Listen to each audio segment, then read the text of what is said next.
Bonjour à tous et bienvenue dans cette toute nouvelle vidéo tout à fait spéciale, puisque c'est la première d'une longue série, je l'espère, à venir sur Manga Saucisse. Une vidéo doublement spéciale même, puisqu'elle est en connivence, en collaboration avec Julie Nico de manière tout à fait étroite, puisque vous allez pouvoir regarder ici sur Manga Saucisse la conférence que j'ai pu enregistrer grâce à Bulle en Stock et dans leurs locaux avec Arnaud Laurent, comédien de doublage, qui a pu nous parler de son métier avec passion, et en cliquant sur le lien que vous pourrez retrouver en description et qui vous renverra sur une vidéo sur Jules et Nico avec le même Arnaud Laurent et ce tout nouveau format Bulle en vadrouille. Alors Arnaud Laurent, c'est qui? C'est un comédien de doublage, comme je vous le disais, qui a doublé notamment Natsu dans Fairy Tail, mais pas que, du Wakfu, du Tico dans Assassination Classroom, du Toge Inumaki dans Jujutsu Kaisen, Bird Ball dans L'Attaque des Titans, ou encore Dabi dans My Hero Academia. Il a aussi doublé Levi Schmidt, si je ne me trompe pas et si mes notes sont bonnes,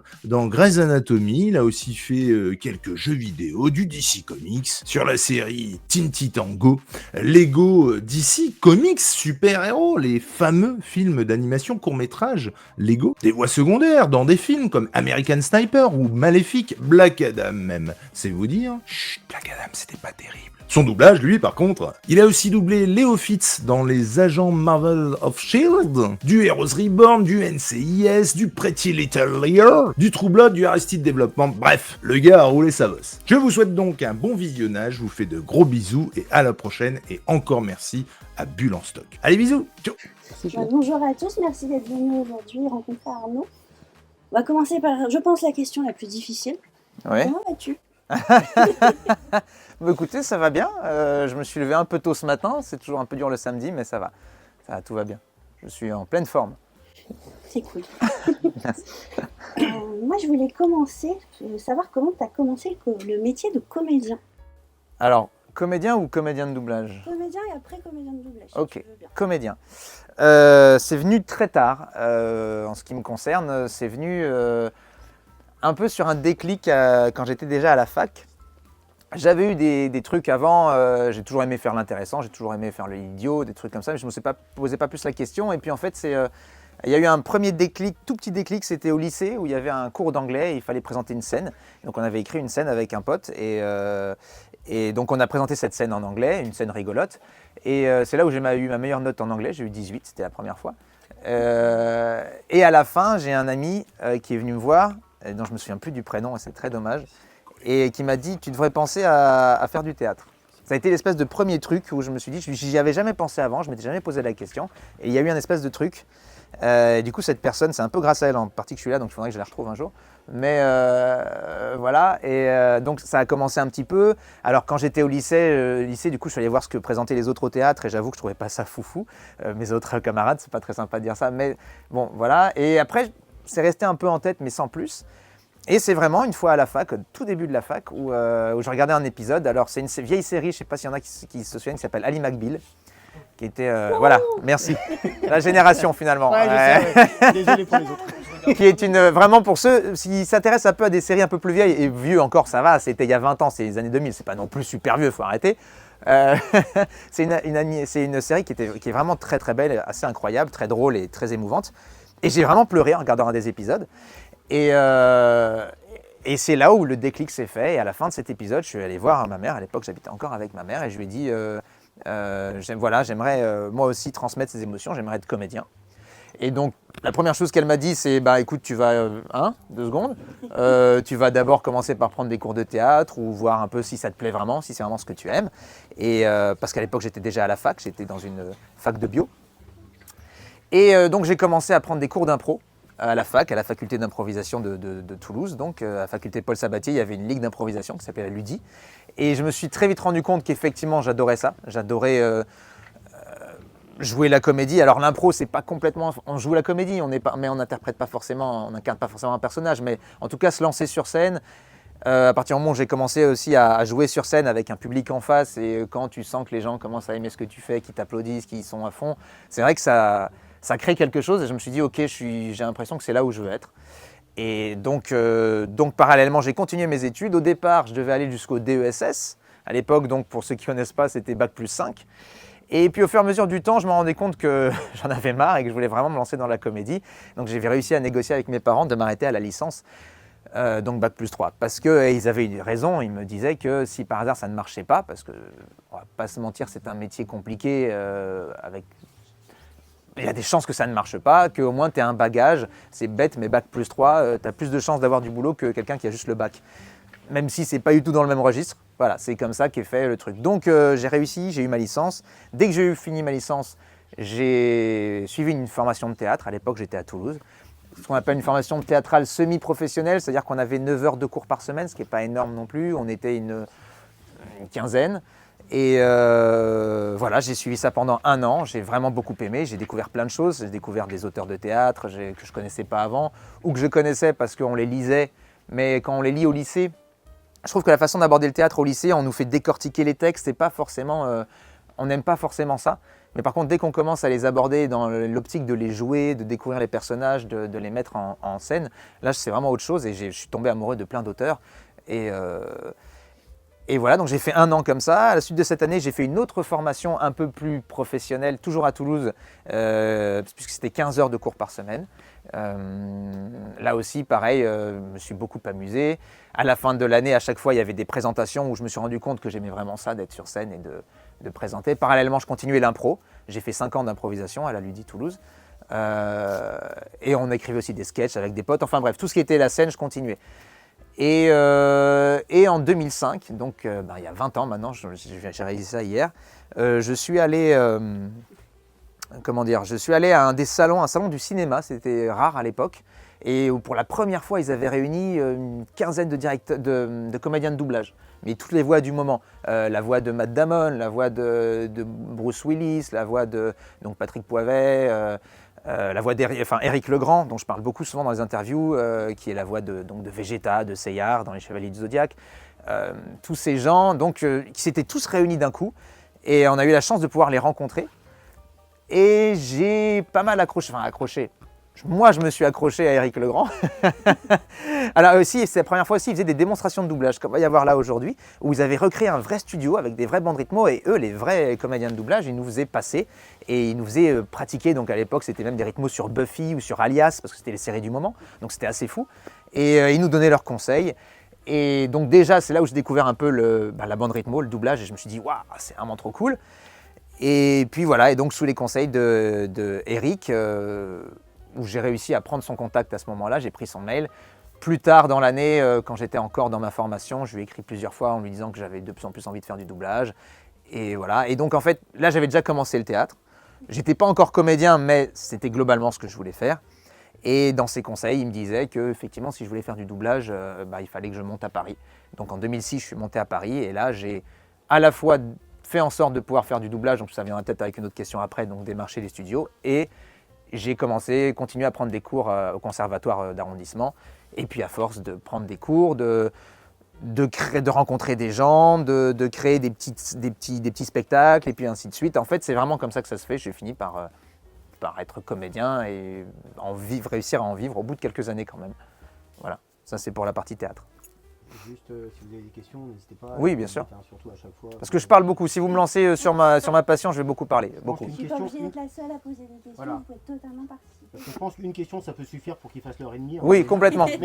Complètement. Là, je vous raconte ma vie, les gars. Mais ça... Fallait c'est impressionnant, donc c'est ça qui Fallait- est bien, fallait pas venir. Ah, il y a peut-être des gens qui savent Mais oui, non, mais- vont vouloir faire la même chose, c'est l'intérêt de... Mais oui, Voilà. c'est de transmettre, c'est la Oui. transmission, c'est comme ça que ça marche. Comme toi, tu as rencontré... Éric Legrand, pardon, voilà. c'est ça, ouais. Donc voilà, là c'était pour la partie théâtre. Maintenant après, je sais pas si tu veux aussi parler du coup, ce que tu voulais On peut ensuite. partir sur le fait comment t'es arrivé Denis, dans- comédien de doublage. Alors, et c'est là où c'est la question qu'on me pose le plus souvent. Donc, dans la continuité, ce que je disais, une fois arrivé à Paris, sous les conseils d'Éric Legrand, il m'avait dit déjà la première chose, donc dans le doublage on est comédien, ça c'est ce qu'on vous dit tout le temps dans les interviews, et c'est vrai. Il faut savoir jouer la comédie, parce qu'un bon doublage, c'est pas juste de lire, c'est de savoir incarner un personnage. Ce qui fait qu'on va transmettre des émotions, c'est parce qu'on saura incarner le personnage, et ça s'apprend. C'est comme tout métier, et ça s'apprend. Alors il y a plein de manières de l'apprendre, on peut prendre des cours juste d'acting, des cours de théâtre, on peut aussi, tout ça, certains apprennent sur le tas. Mais c'est très important de vite se confronter au regard extérieur, que ce soit un professeur ou un public, parce que si on se contente de faire des vidéos sur Internet avec nos familles et nos amis qui nous regardent, ils vont toujours dire c'est génial ce que vous faites et c'est pas suffisant. Il y a un moment, il faut se confronter à un vrai regard critique qui va lui peut-être vous mettre une grosse claque dans la gueule, mais c'est cette claque qui va vous faire avancer et progresser. Donc c'est très bien de pratiquer soi-même, mais il y a un moment, je pense que c'est important aussi de se confronter à des professeurs parce que eux vont vous apporter leur sagesse quelque part, leurs tips. Chaque professeur va parler différemment. Par exemple, moi j'avais un professeur au conservatoire d'arrondissement qui me parlait énormément. Tout ce qu'il me disait me parlait, mais j'avais un pote à côté, ce qu'il lui disait, ça ne lui parlait pas. Ce n'était pas des conseils qui lui permettaient de se nourrir en tant que comédien. Et alors, il a vu d'autres professeurs. Et c'est pour ça aussi, c'est bien de multiplier les rencontres et les professeurs. Chaque professeur va vous amener un truc différent. Mon premier prof, moi, m'a appris à articuler et à prendre mon temps quand je parlais. Le deuxième, il m'a appris à me lâcher, c'est-à-dire qu'il n'y avait rien de grave, qu'on pouvait y aller à fond, on pouvait en donner plein, qu'il valait mieux beaucoup en donner pour ensuite pouvoir en enlever si on te le demandait. C'est plus facile que de commencer petit puis d'en rajouter quand on demande. Donc c'est bien de y aller, de donner, de proposer. Les gens, ils vous disent oui, non, ils vous enlèvent. Et la dernière, elle m'a appris tout le reste. Et puis après, c'est en pratiquant, c'est en rencontrant des réalisateurs, des metteurs en scène, des directeurs artistiques. On apprend, on prend des trucs à droite à gauche. Donc voilà, et le doublage, eh ben, j'ai fait ce que m'a dit Éric Legrand. Je suis monté à Paris et j'ai été démarché dans les studios d'enregistrement, démarché les directeurs artistiques. Les directeurs artistiques, ce sont ceux qui dirigent les doublages. Ce sont ceux à qui un client, Netflix ou n'importe quoi, va confier le doublage en disant voilà, j'ai ça à doubler, et ben, c'est à toi de choisir les rôles, les machins, les trucs, et c'est toi qui vas diriger aussi la façon de jouer, tout ça. Donc les directeurs artistiques, c'est ceux qui vont donner les rôles. Donc c'est eux qu'il faut, si on veut faire du doublage, avoir démarché. Pour les démarcher, il y a plusieurs possibilités. À mon époque, c'était surtout aller dans les studios, donc on disait qu'on était comédien, on dit voilà, je suis comédien, le matin, au début des enregistrements, en général c'est 9h30 ou alors l'après-midi 14h30, et on dit je suis comédien, j'aimerais faire du doublage, j'aimerais assister, est-ce que c'est possible? Certains disent oui, certains disent non. Non, soit parce que ça les saoule, soit parce qu'ils ne peuvent pas pour des raisons de confidentialité, soit ils n'ont pas envie, ils ont assez de comédiens. Certains sont curieux, d'autres non. Ça aussi, on l'apprend au fur et à mesure. À force de démarcher plein de directeurs artistiques, on se rend compte de qui est comment, qui fait quoi, qui est accessible, qui l'est moins. Et donc on demande si on peut assister. Si on peut assister, assister, c'est-à-dire que pendant les 4 heures d'enregistrement, de 9h30 à 13h30, on s'assoit dans un coin et puis on regarde les professionnels travailler. Comme ça, en fait, il y a plusieurs choses. On apprend la technique, parce que la technique, comme vous le verrez tout à l'heure, de la synchro, c'est une technique qui peut s'apprendre en stage. Il y a des stages qui existent, mais qui, globalement, à la base, s'apprend sur le tas, en regardant les autres travailler et en pratiquant. C'est des choses qu'on apprend à force de regarder. Et donc voilà, on regarde les autres travailler, on apprend. À la fin de la séance, éventuellement, on va voir le directeur artistique, on lui demande, on a un CV, on lui dit voilà, est-ce que je peux passer un petit essai? S'ils ont le temps, eh ben, ils prennent le temps. Certains te disent, écoute, voilà, là, il y a ce rôle-là qu'on a enregistré aujourd'hui. Et puis tu te mets donc face au micro et puis il va t'enregistrer une petite scène juste pour voir comment tu travailles. Parce que c'est très important pour eux, les directeurs artistiques. Là, je vais dans le détail, mais parce que je sais qu'il y en a beaucoup qui s'intéressent à ce métier, qui veulent savoir un peu comment ça marche. Et donc, pour vous dire tout de suite les choses, un directeur artistique, vous pouvez lui donner une bande démo que vous aurez enregistrée chez vous. Mais très vite, il va vous dire, c'est très joli ce que tu me fais, c'est sympa, mais je sais pas combien de temps tu as mis à le faire ça. Ça se trouve, tu as mis 3 heures à les enregistrer tes trucs et c'est pas ça qu'il me faut. Moi, j'ai besoin de savoir si tu es efficace, parce que maintenant, on est dans un métier, surtout de plus en plus, dans le doublage où il faut être très efficace, il faut être très rapide parce qu'on a moins de temps et moins d'argent. Et aussi, il va me dire, par exemple, est-ce que tu sauras écouter les indications que je vais te donner? C'est ça la base du comédien. Un comédien, il ne va pas juste jouer la comédie. Un comédien, il doit savoir aller là où on lui dit d'aller. C'est-à-dire que si un directeur artistique, tu joues une scène et puis qu'à la fin, il te fait « c'est bien ce que tu as proposé, mais moi, je vois plus ça », eh ben, il faut faire ça, parce que c'est lui le chef. Le metteur en scène, pareil, tu lui proposes un rôle, tu lui proposes un truc, tu lui proposes quelque chose, et il va dire « non, ça, j'aime pas, moi, je préfère ça ». Eh ben, s'il te dit ça, il faut savoir l'appliquer et le faire. Pareil pour un réalisateur. C'est le plus important du métier de comédien, c'est de savoir s'adapter à la personne avec laquelle on travaille. Et donc ça s'apprend, pareil. Et donc le directeur artistique, il va vous dire, moi je veux voir comment tu réagis quand je te donne des conseils. Donc il va vous faire enregistrer une petite scène et à la fin, il vous dira, peut-être là, tu vois, il faut qu'il soit plus triste, là, machin. Et puis vous allez le refaire. Et puis si votre façon de travailler lui plaît, peut-être qu'il vous rappellera après, peut-être pas. Donc voilà, je faisais ça régulièrement. J'allais 2-3 fois par semaine. J'y allais même plus parfois. Dans plusieurs studios, voir plein de directeurs artistiques différents, parce que Un directeur artistique, là on parle vraiment de pouvoir travailler dans le doublage, de pouvoir en vivre.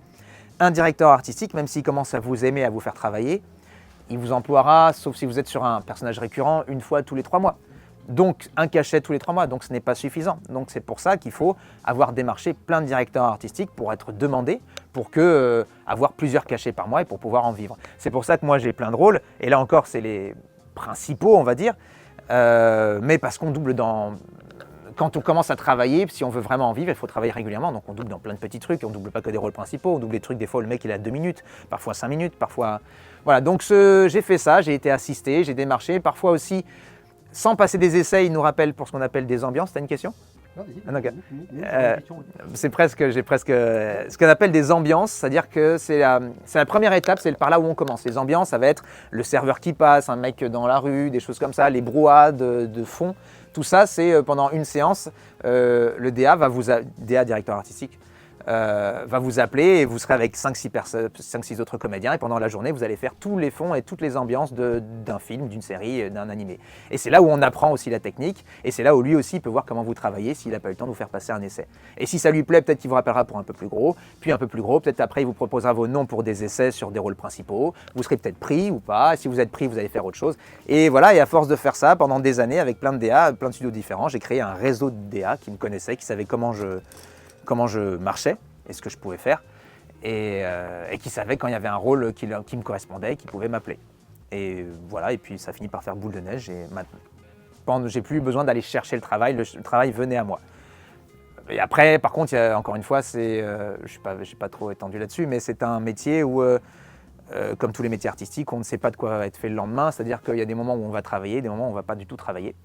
Et dans ces moments-là, on trouve d'autres moyens. Et c'est pour ça aussi que le statut intermittent existe, c'est pour que si on ne travaille pas, on puisse être payé quoi qu'il arrive. Et on parlera peut-être du statut intermittent, parce que c'est bien aussi de casser un peu les idées qu'ont les gens de ce statut. Mais voilà comment j'ai fini par faire ma petite place dans le doublage. Ouais. Là, c'est une question par rapport. Voilà, Ouais, c'est une question par rapport à ça. En fait, tu parlais que quand tu doubles des personnages, des personnages principaux, ou que tu fasses un doublage d'un personnage pendant 2 minutes d'un personnage secondaire, ouais. Les cachets sont les mêmes ou il y a un cachet différent? Voilà, c'était sans entrer dans les détails du Non, cachet, bien mais sûr. c'est pas la même chose. On est d'accord. En fait, dans le doublage, on est payé à la ligne. C'est-à-dire que plus votre personnage va parler, plus vous serez payé.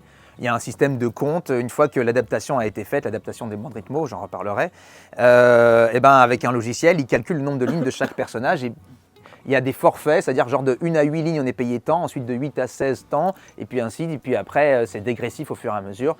Donc plus on aura un personnage présent et qui parlera, plus on sera payé.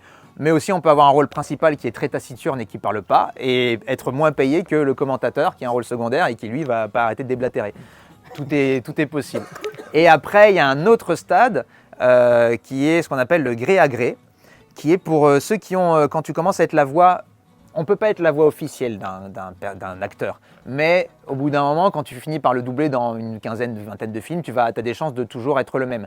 Johnny Depp, par exemple, n'a pas changé de voix maintenant depuis 10 ans, 15 ans, et le comédien de doublage qui le double, il est en mesure de, si le studio lui dit, voilà, il y a le prochain Pirate des Caraïbes qui arrive, lui, il est en mesure de dire, ok, mais moi je le double, mais pour tant.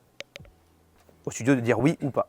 Voilà. Mais il a cette possibilité de le faire parce que le public est habitué à sa voix et donc il a le moyen de pression de le faire et il a le droit. Et voilà. Et ça, c'est le seul moment où tu peux, toi, te dire éventuellement, moi, je vais être payé tant. Mais c'est quand vraiment tu es devenu la voix récurrente du personnage, mais depuis des années, quoi. Patrick Poivet, j'en ai parlé un peu, qui malheureusement nous a quittés, qui était la voix de Bruce Willis.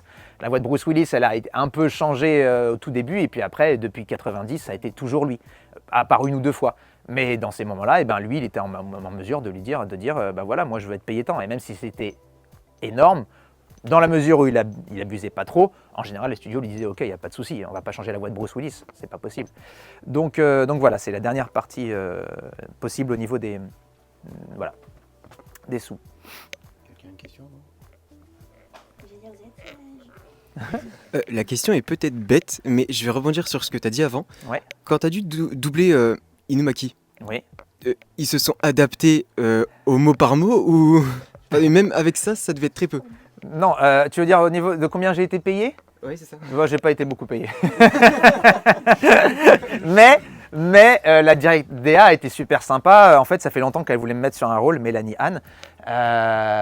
Et elle m'a dit dès le départ, alors voilà, il y a un rôle, il est super cool, il est super charismatique, mais il parle pas du tout. Est-ce que ça t'intéresse? J'ai dit ouais, c'est cool, ça me plaît. Et donc voilà, donc effectivement j'ai dû être, c'était un des rôles principaux, mais j'ai dû être un des ceux de moins payés. Mais c'est pas grave parce qu'à côté de ça, le rôle est vraiment classe, il est très charismatique. J'ai la chance d'être la voix de Toge. Et on s'est beaucoup amusé parce qu'en plus c'était drôle, comme il ne parle qu'avec des noms de bouffe.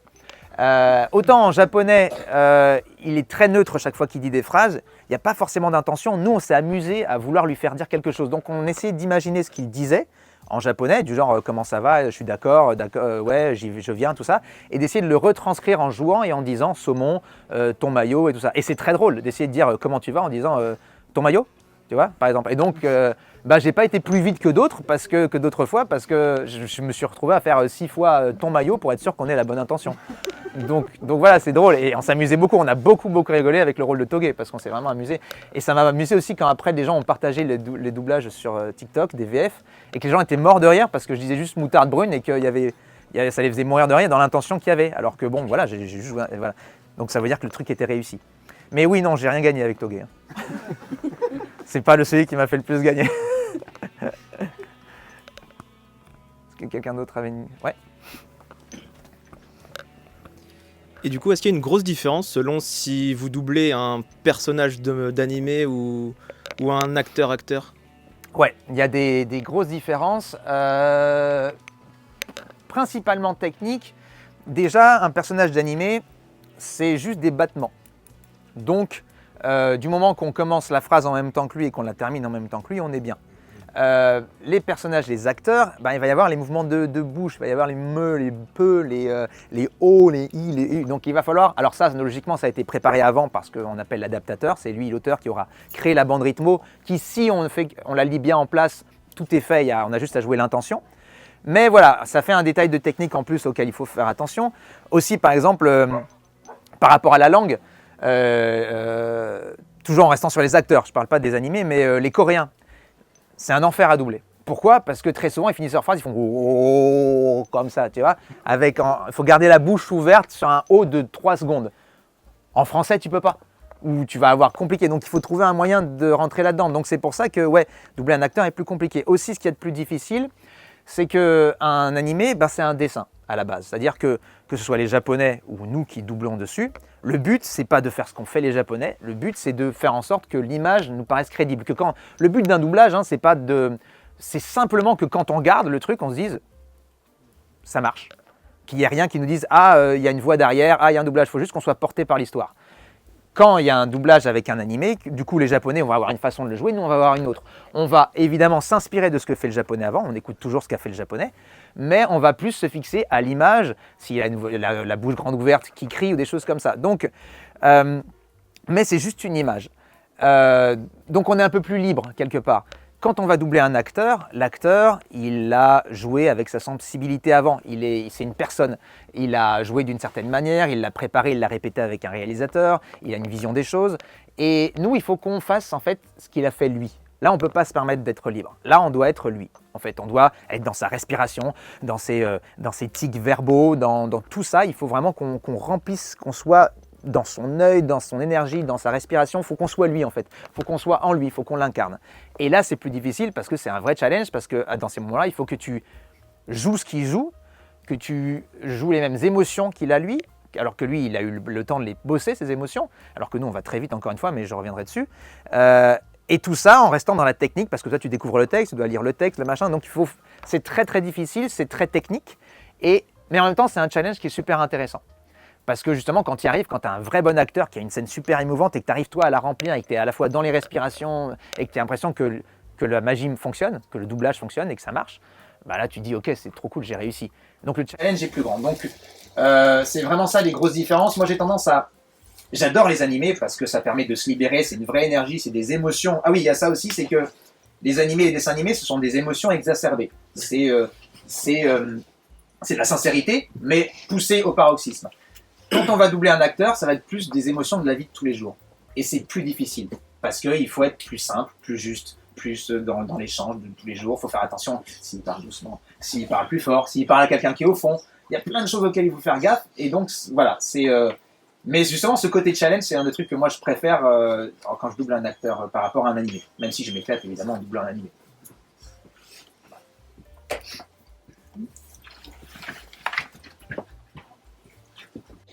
Alors moi j'aurais voulu savoir parce qu'en fait on voit le doublage et le métier de comédien de doublage comme étant vraiment de niche et j'entends ça souvent, même sur YouTube, un métier tellement fermé que c'est très très compliqué de rentrer dedans.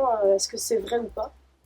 Alors, c'est oui et non, c'est-à-dire que, comment dire, déjà c'est de plus en plus compliqué parce qu'il y a de plus en plus de gens qui veulent en faire et pas seulement des gens extérieurs mais de plus en plus de comédiens. C'est-à-dire que moi j'ai plein de potes qui faisaient que du théâtre ou de la comédie musicale et puis après le Covid, curieusement ils se sont rendus compte ah ouais, en fait le doublage ça gagne bien hein. Et puis il y en a plein qui ont commencé à faire des stages et ont voulu faire du doublage. Pas forcément pour les bonnes raisons. Bref, ça pour te dire que même dans le milieu des comédiens, il y en a de plus en plus qui veulent faire du doublage. Et il y a de moins en moins de programmes. Et l'IA qui arrive. Bref, on en reparlera. Mais par rapport déjà à moi, à l'époque où j'ai commencé, c'était déjà compliqué. C'est-à-dire que moi, quand je te dis que j'allais démarcher le matin dans les studios, c'était le principe pour y arriver. Ah oui, je vais revenir dessus parce qu'il y a d'autres moyens. Il y a soit on va démarcher les directeurs artistiques, soit maintenant ce qui existe aussi, c'est qu'il y a des stages, parfois des stages de 2 semaines, où c'est vraiment orienté pour les comédiens et où on peut apprendre la technique du doublage. Et là, tu peux rencontrer des directeurs artistiques qui viennent intervenir, et si ce que tu fais leur plaît, peut-être qu'après ils t'appelleront pour des rôles, des machins. Donc c'est un autre moyen de rencontrer les directeurs artistiques. Et il y a aussi une autre dernière chose, je vous l'ai dit comme ça vous le saurez, il y a aussi ce qu'on appelle des journées de training maintenant qui s'est développé depuis le Covid, parce que pendant le Covid, on n'avait plus le droit de venir assister pour pouvoir démarcher, parce que c'était limité à l'ingé son, le directeur artistique et le comédien, pour des raisons sanitaires. Donc des boîtes qui ont vu un peu le filon arriver et qui se sont dit tiens comme ça on va dire qu'en plus c'est bien parce que ça a permis de rencontrer les directeurs artistiques, on va créer ces journées training, payantes évidemment, assez, mais qui ont un avantage qui est qu'effectivement pendant une journée il y aura un directeur artistique qui va prendre une quinzaine d'élèves et qui va les faire travailler, donc c'est à la fois un moyen de pratiquer la rythmo et aussi de rencontrer directement le directeur artistique et de tout de suite se faire entendre. Parce que moi, le défaut quand on allait assister, c'est que on pouvait parfois aller le voir 5-6 fois répartis sur plusieurs semaines et il n'avait pas forcément le temps de nous entendre. Et donc on assistait, à chaque fois on lui donnait les CV, on restait 4 heures avec le même directeur artistique et puis il fallait attendre parfois longtemps avant de bosser avec lui. Là, ça peut être plus rapide. Et quand je te disais, je reviens, c'était ma petite digression pour que vous sachiez vraiment tout ce que vous pouvez faire maintenant.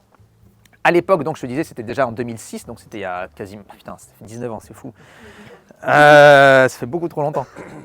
Déjà, c'était compliqué. Déjà, quand j'arrivais le matin, on était une dizaine de comédiens dans certaines boîtes à être là, je voudrais assister, tout ça. Donc évidemment, on ne peut pas y avoir 10 comédiens qui viennent assister à un doublage. Donc certains DA, ceux qui étaient sympas, en prenaient 2, parfois 3, et on allait s'asseoir dans un fauteuil et on regardait les autres travailler. Donc déjà, il y avait déjà beaucoup de monde qui voulait faire ce travail. Et en fait, c'est surtout que, c'est pas que ce soit fermé, c'est que, comment dire, comme n'importe quel truc, ça va être de l'écrémage. C'est l'écrémage naturel, c'est une sélection naturelle, comment dire, ça ne peut pas se faire du jour au lendemain. Et il y en a beaucoup qui pensent que c'est difficile. On est de plus en plus nombreux. Je crois, on en a parlé avec un pote, je crois qu'on doit être 2000 comédiens à faire du doublage actuellement. Mais vous entendez toujours les mêmes. C'est pour... non, je rigole, mais il y en a 2000 qui essayent. Il doit y en avoir 300 qui arrivent vraiment à bosser pour en vivre, si tu veux, que ça. Donc voilà, c'est que c'est pas que c'est une niche, c'est-à-dire que en soi tu peux réussir facilement à assister si tu es comédien, tu demandes à un DA s'il est sympa, il te fera assister, tu pourras facilement démarcher. Mais c'est juste que réussir à travailler et à bosser régulièrement dedans, là oui, ça peut être dur et ça peut être long. Mais tout est différent, il y en a pour qui ça va être long, moi ça a été long parce que j'ai pas eu la bonne technique, c'est-à-dire que comme je disais, parfois j'y allais beaucoup et puis je me décourageais et puis j'y retournais après et donc les DA ils oubliaient ma tête. Ce qui est très important c'est de se montrer pour que les DA ils disent ah ok lui il est motivé et qu'ils retiennent ta tête. Si tu y vas une fois toutes les 2 semaines, ça sert à rien.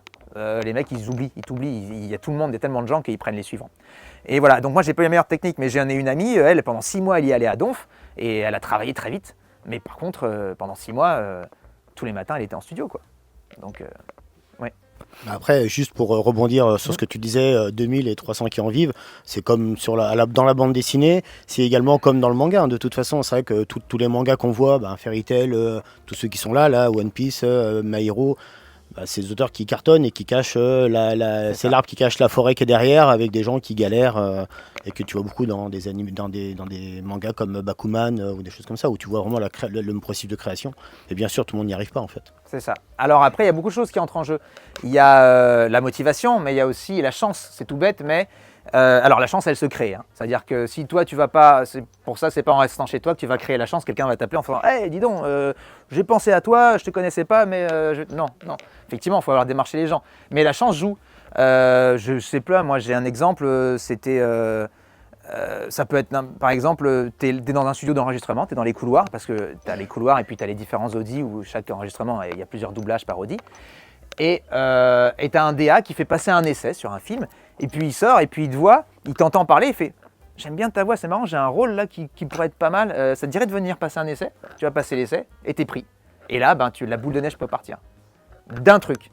Tout peut arriver. C'est pour ça qu'il y en a pareil dans le cinéma, mais c'est pas que le doublage, c'est dans tous les métiers artistiques.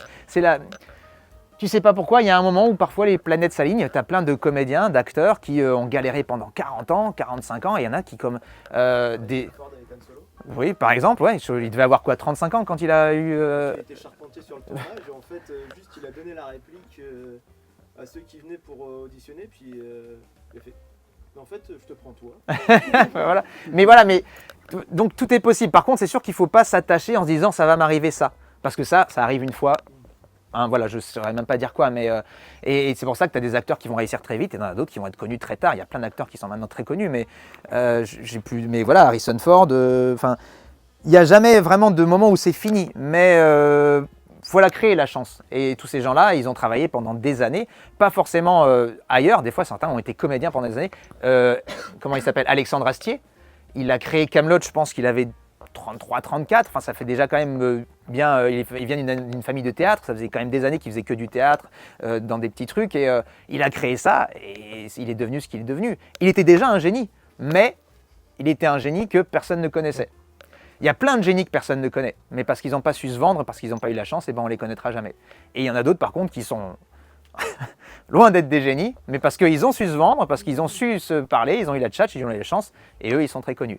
Et c'est un des premiers trucs que mon proprio, quand je suis arrivé à Paris, il était comédien, et c'était un coup de chance, voilà. Et il m'a dit la première chose, c'est à Paris, tu verras, tu as plein d'ultra bons comédiens qui ne marchent pas et des très mauvais qui réussissent tout simplement parce qu'ils ont su se vendre, ils ont réussi à aller rencontrer les gens, ils font ce qu'il faut, c'est-à-dire qu'ils vont dans les soirées et puis ils lèchent ce qu'il faut lécher. Voilà, mais... Et après, ils ont raison, ça marche, donc on ne peut pas leur en vouloir. Moi, c'est vrai que j'avais pas cette démarche-là. J'étais plus, j'avais des potes aussi, enfin des gens qui ont commencé à la même époque. Par exemple, dans le doublage, ça marche aussi comme ça.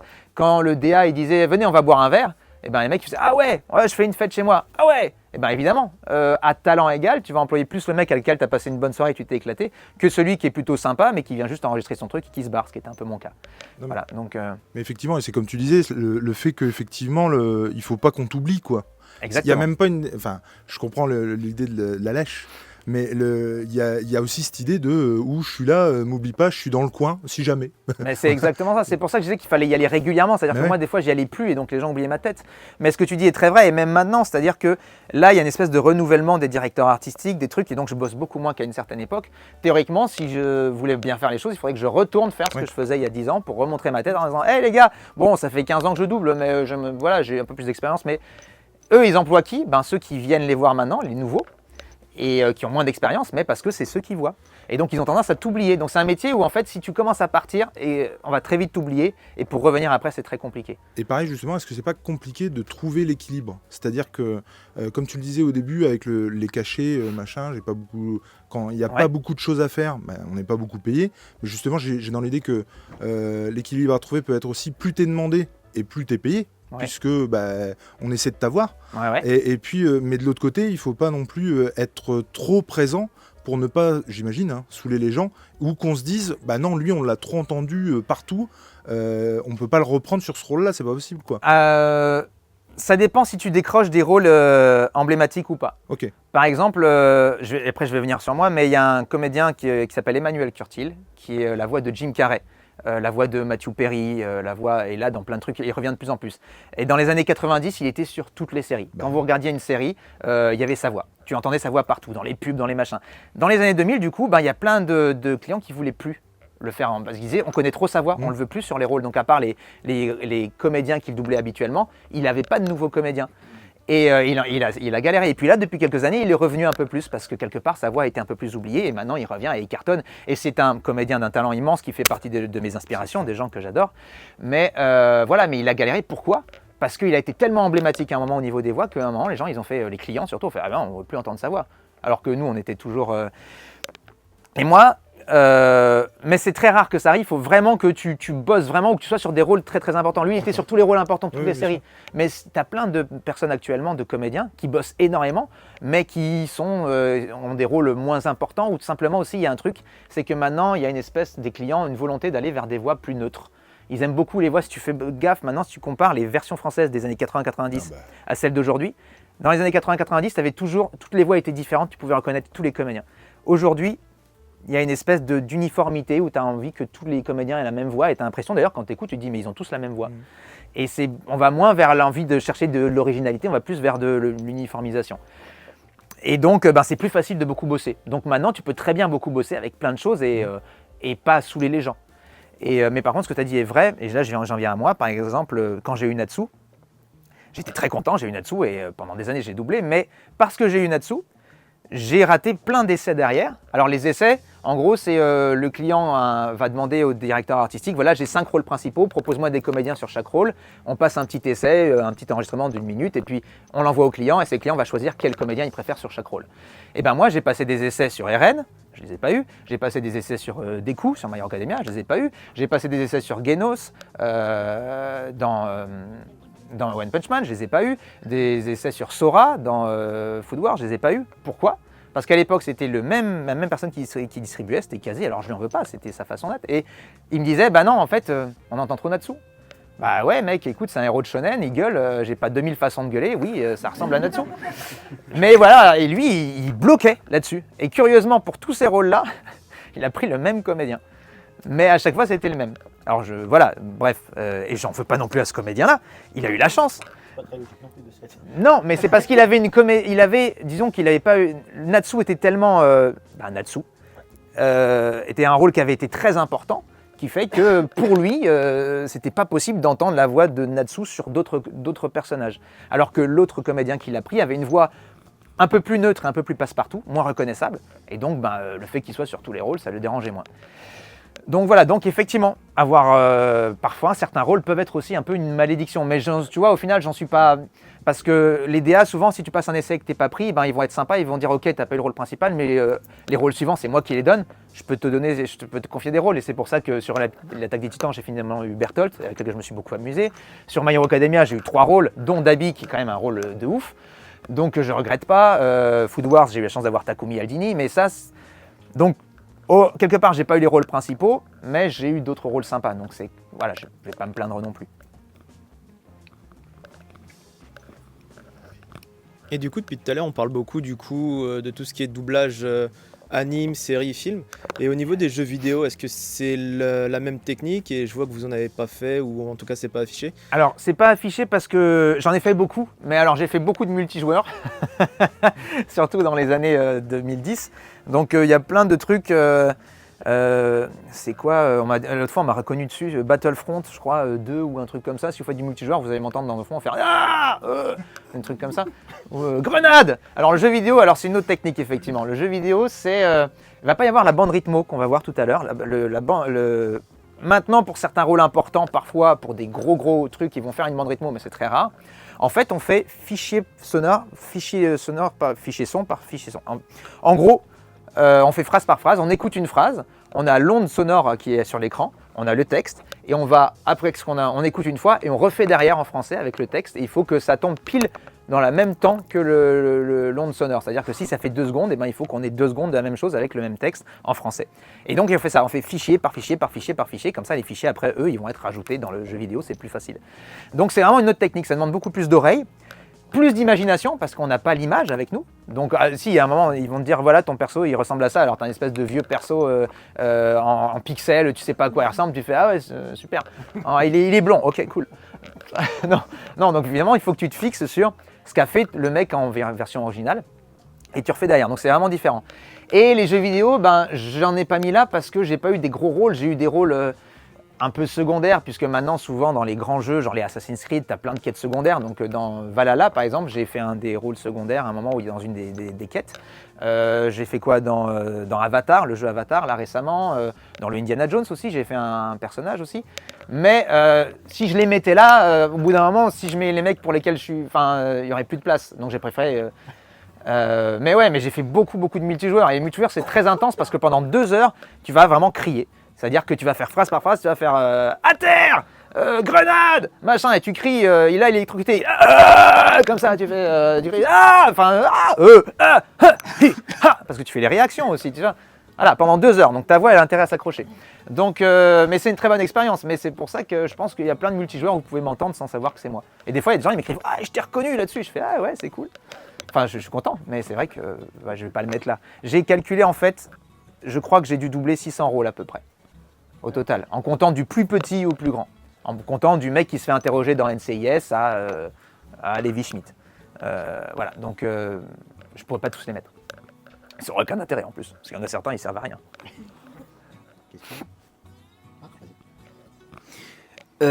Aussi, je rebondis encore une fois sur la question de tout à l'heure par rapport au fait que ce soit un métier de niche, tout ça. J'ai regardé récemment une liste, enfin un casting de distribution d'un animé au hasard. J'ai pris Assassination Classroom et j'ai vu que sur certains rôles, genre sur 3 ou 4 personnages, c'était le même comédien de doublage. Ouais. Alors pourquoi sur ces rôles, du coup, on n'a pas donné sa chance à quelqu'un d'autre plutôt que de faire passer 4 fois la même personne? Alors là, c'est une question très simple, c'est l'argent. Je m'en doutais. C'est-à-dire que les animés au Japon, il y a un vrai budget pour, c'est un truc de fou. Enfin, en France, les animés, alors ça va mieux depuis quelques années, mais il n'y a pas le budget. On ne peut pas avoir autant de comédiens qu'il y a de personnages, surtout sur les shonen. Shonen où tu as 200 personnages, tu ne peux pas avoir 200 comédiens. Au maximum, tu peux avoir, je crois que tu peux avoir une 50aine de comédiens, un truc comme ça, tu as le droit. Tu as le droit à avoir 50 comédiens, parce qu'un comédien, chaque fois qu'il vient, ça fait des sous, donc il faut qu'un comédien puisse faire plusieurs voix. Et c'est pour ça que souvent, quand tu n'as pas le rôle principal, c'est pour ça que sur My Hero Academia, moi j'en ai 3, voire 4, parce que à un moment, tu es obligé de composer avec ce que tu as. Alors, c'est pas une volonté de ne pas pouvoir s'ouvrir, c'est une volonté de. Enfin, c'est juste que tu ne peux pas faire autrement. Avec les DA, voilà, les DA, ils sont obligés, on leur donne un budget, on leur dit voilà, tu as ce budget-là, tu as le droit à tant de comédiens, tu te démerdes. Voilà, et on se démerde, comme on peut. Ouais. J'ai juste une question toute simple, par curiosité. Ouais. C'est quoi les 3 rôles que tu as préféré doubler? 3 rôles. Ouais. Ton top 3 de doublage. Souvent, on me la pose, moi, cette question. C'est très dur. En plus, pour moi, parce que moi, je suis un peu un passionné et j'aime tous les rôles que j'ai doublés.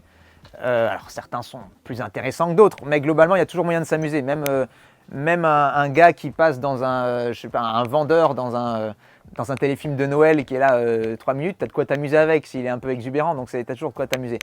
Maintenant, effectivement, il y en a que je préfère, mais c'est dur. 3, en général, on me donne le préféré, donc ça m'arrange. C'est pour ça j'ai pas voulu demander, je me suis dit ça allait être dur de choisir. Moi, Alors- je vais te mettre dans la merde, hein, c'était ton préféré. C'est bon, voilà.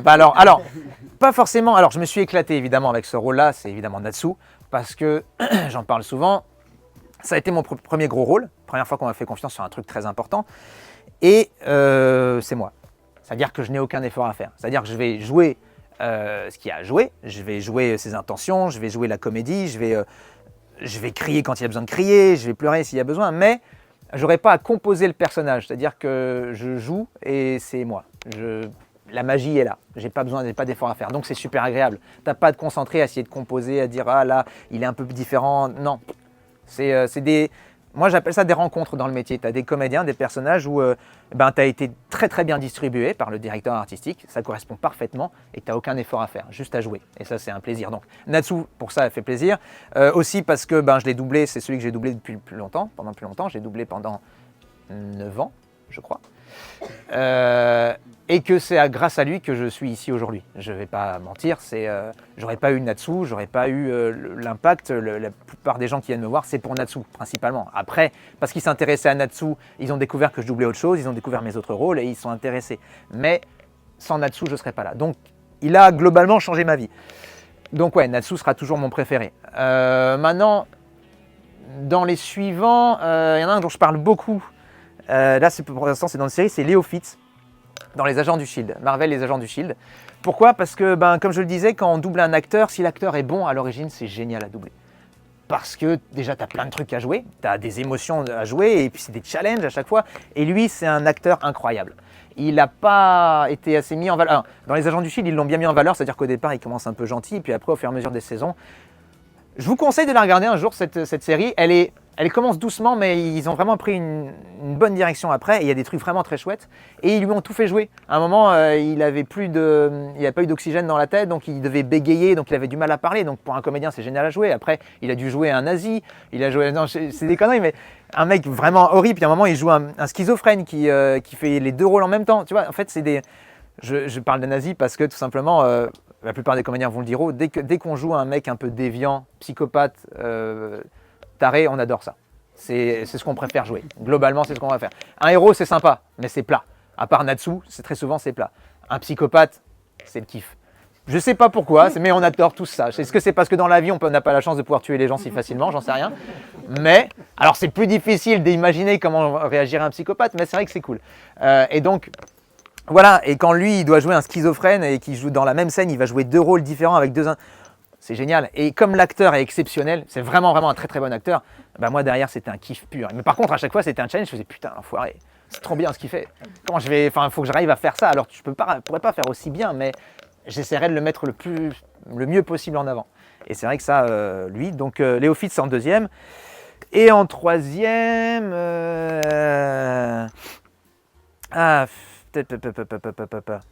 Allez, pour le trip, il y en a deux auxquels je me suis vraiment beaucoup amusé. Il y a Doppio dans JoJo's Bizarre Adventure. Pour ceux qui connaissent JoJo, ça part très loin, mais Doppio en plus, c'est un psychopathe qui parle au téléphone avec une grenouille. Et ces scènes à lui, elles étaient folles. C'est Alan Aubert-Carlin qui m'a dirigé, la voix de Asta, qui est aussi directeur artistique, Asta dans Black Clover. Et on a beaucoup rigolé. Et en fait, il fait partie de ces DA qui t'indiquent les bonnes choses, mais aussi qui des fois te disent propose-moi ou là, tu vois, ça pourrait être rigolo que tu fasses ça, un truc qui n'est pas forcément en VO, mais du coup, tu le tentes et ça marche trop bien. Et on s'amusait vachement là-dessus. En plus, j'ai pu faire moi-même le téléphone parce que souvent, c'est bête, mais dans les doublages, parfois, quand il y a des bruits bizarres ou des choses que les gens ou que ça chante, qu'ils ont peur que les acteurs ne puissent pas reproduire, les comédiens de doublage, ou parce qu'on n'a pas le temps, on va faire ce qu'on appelle un repiquage. On va prendre la VO et puis on va le repiquer. Et là, le téléphone, on a tenté de le faire comme lui et comme l'original, et j'ai réussi à le faire comme l'original, donc c'est ma petite fierté et c'est pour ça qu'on l'a gardé. Donc le téléphone qui fait voilà. Et puis au bout d'un moment, il part en bruit, il finit par faire comme ça. Et c'est très drôle à faire. Donc je me suis beaucoup plus éclaté sur Doppio. Et le dernier, c'est Dot dans Mashle. Dot Barrett dans Mashle. Mashle aussi, je le conseille. Ça a marché de ouf dès qu'il y a eu le générique. Et là, ça a explosé, la deuxième saison. Mais la première saison, ça n'avait pas beaucoup marché. Et c'est très sympa et c'est très drôle. C'est la première fois où j'ai vraiment doublé un animé. Où en regardant les scènes avant, j'étais mort de rire. Mais vraiment. Et Dot, il me faisait mourir de rire. Et donc, passer derrière... C'est un des seuls animés où j'ai pu dire niquez-vous à la fin. Le mec fait un doigt il fait niquez-vous. Ok, j'adore. Voilà, donc ça, mais après, je te dis vraiment, je les aime tous et chaque fois qu'il y en a un qui finit par partir ou qui finit par mourir ou que la série s'arrête, c'est toujours une petite déchirure, quoi. Levi Schmidt, là récemment, qui a quitté Grey's Anatomy, c'était le deuxième que je doublais depuis le plus longtemps. Je l'ai doublé pendant 8 ans. C'est vrai que quand il part, je vais pas pleurer là, mais t'es pas loin. C'est un ami en fait que tu quittes, tu te dis putain je doublerai plus et puis ça me fera moins de boulot aussi, mais quelque part je doublerai plus. Et donc c'est vrai que Natsu, quand il y a eu la première fin avant qu'ils disent qu'il allait y avoir la quête de 100 ans, ça a été dur aussi. Et alors quand ils ont annoncé qu'il y aura la quête de 100 ans, j'étais très très heureux. Ouais. Du coup, c'est juste une petite question rapide, mais du coup c'est toi qui fais aussi la VF dans la quête de 100 ans? Oui. Ouais, oui, ok. Oui. Ah ouais, intérêt. Parfait. Non, mais par contre, là maintenant je fais le malin, mais à partir du moment où ils l'ont annoncé et que tout le monde me demandait la question, je disais j'en sais rien parce que dans ce métier on peut être sûr de rien. Du jour au lendemain on peut te remplacer. Vraiment, hein. C'est-à-dire on n'aime pas ta voix, on te remplace. Il n'y a pas pour rien que des fois les voix changent ou parce que tu n'es pas disponible. Ça arrive parfois les trucs maintenant avec le simuldub.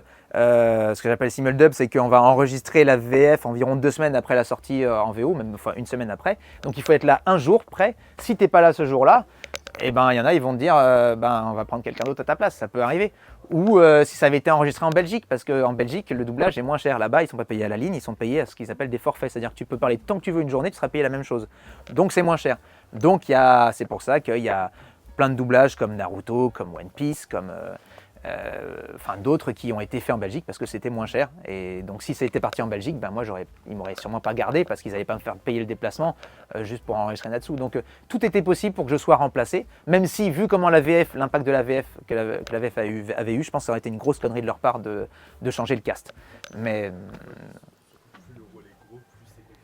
oui, de toute façon, ça passe de moins facilement inaperçu, clairement. Pour le forfait, ça aurait été mieux avec le personnage taciturne que tu parlais, voilà, tout à l'heure. Là, ça aurait été agréable.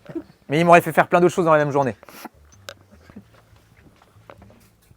Bon, puisqu'on est sur les tops, quel serait pour toi le doublage que tu aurais aimé faire et que tu n'as pas eu? Toute période confondue, le personnage ou l'acteur que tu aurais vraiment kiffé doubler? Alors, je le cite beaucoup, très souvent, et parce que j'en ai parlé tout à l'heure, Jim Carrey. Jim Carrey fait partie de ça fait partie des acteurs qui m'ont inspiré, que ce soit lui ou sa version française. Vraiment, c'est grâce à des acteurs comme ça que moi j'ai eu envie de faire ce métier. Je connaissais tous les dialogues de Ace Ventura, de The Mask, je les connais par cœur. Je les ai appris je les regardais tellement en boucle, j'étais fan des intonations, de la façon de jouer. Donc, et c'est vraiment à l'origine.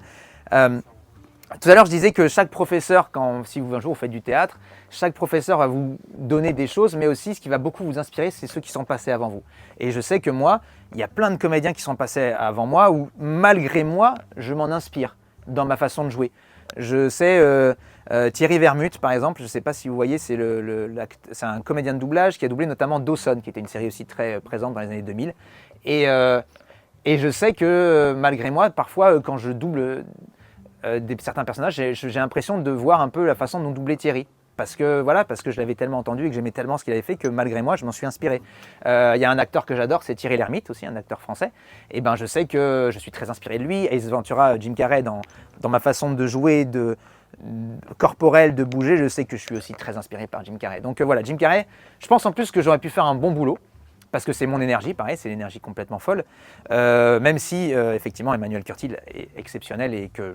Voilà, mais si j'avais pu, j'avoue que Jim Carrey, ça aurait pu me plaire. Et dans les personnages, j'ai souvent dit Shikamaru dans Naruto, parce que c'est mon personnage préféré de Naruto, et je pense que j'aurais pu faire un truc très cool. Et un peu dans le genre de Ban, c'est dans Aishid 21 aussi, qui est un animé que j'adore, et qui s'appelle Izuma. Je crois qu'en fait, c'est un peu Ban, pareil, c'est un côté diabolique, et qui est toujours... je pense que j'aurais pu bien m'éclater dessus aussi.